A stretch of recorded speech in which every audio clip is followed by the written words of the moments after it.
আজ হঠাৎ করে বাড়িতে এসেছে প্রণয়, কারণ আমরা কিছুদিনের মধ্যে যাব পুরী। সো হ্যালো এভরিওয়ান, আমি রুমা। আমি যেহেতু তারকেশ্বরের বাড়িতে আছি, দুর্গাপুরের বাড়ি থেকে আসার সময় কোনোরূপই প্ল্যান ছিল না যে কোথাও ঘুরতে যাব বা পুরী যাব। আর হঠাৎ করে মানে আমার মামার ছেলে আর আমার মামার মেয়ে সবাই মিলে ঠিক করলো যে পুরী যাওয়া হবে, চলো বেরিয়ে পড়া যাক।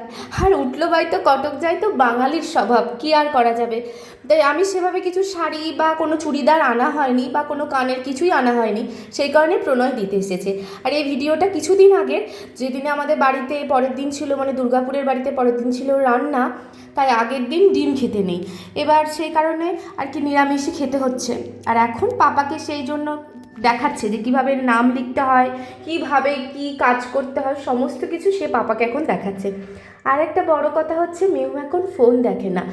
মাঝখানটা বাপি যখন চলে গিয়েছিল তখনও মানে একা খেত সবাই মিলে, তখন থেকে ওর খুব ফোনের নেশা হয়ে গিয়েছিল, সারাক্ষণ ফোন দেখতো, মানে খেতে বসলে ওর ফোন চাই। কিন্তু এখন ওই ফোন থেকে আমি অনেকটা ওকে দূরে করতে পেরেছি, এটা আমার অনেকটা স্বস্তি মনে হচ্ছে।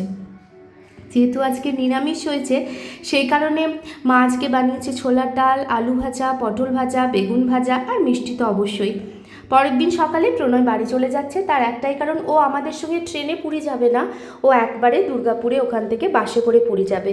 প্রণয় যখন বাড়ি যাচ্ছে একদম মুষলধারে বৃষ্টি হচ্ছে, এখন থেকে আমার ভয় ভয় লাগছে যে না জানি পুরীতে কীরকম ওয়েদার হবে, সমুদ্রে নামতে পাবো নাকি আদৌ, এখন থেকেই আমার ভয় ভয় লাগছে একটু।